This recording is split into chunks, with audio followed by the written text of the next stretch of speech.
Ngayong 2024, kabilang sa mga mahigpit na tinutukan ng pamahalaan ay ang pagpapaigting ng ating seguridad.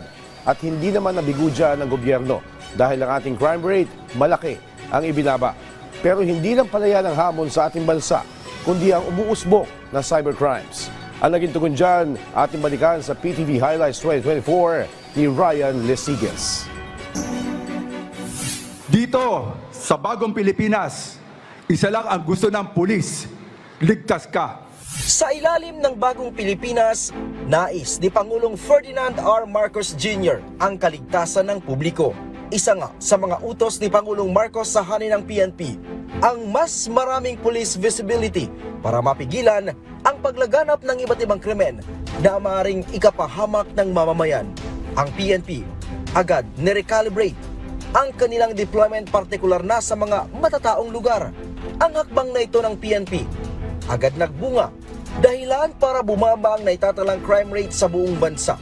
13.51% ang ibinaba ng index crimes na naitatala sa bansa sa unang 11 buwan ng 2024.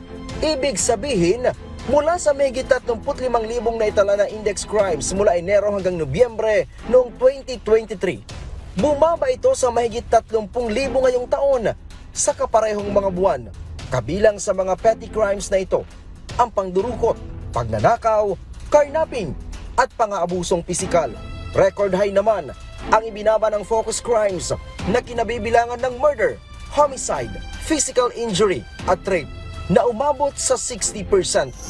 Mahusay, matatag at maaasahan na kapulisan.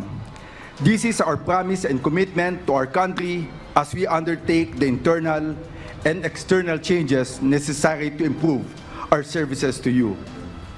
Expect that your PNP will do its best to safeguard the community it serves.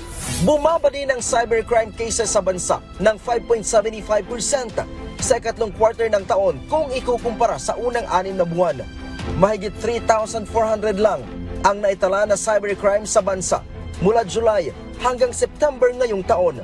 Mas mababa ito sa halos 3,800 na naitala sa ikalawang quarter ng taon at di hamak na mas mataas sa unang quarter ng taon na umabot sa mahigit 4,000 kaso sa pagbaba ng krimen sa buong bansa. Malaking bagay daw ang mabilis na responde ng mga otoridad sa tulong na rin ng revitalized 911. Katunayan, sabi ni PNP spokesperson Police Brigadier General Jean Fajardo, sa libu-libong tawag ng saklolo na kanilang natatanggap, umabot ng 99.97% ang kanilang narespondihan.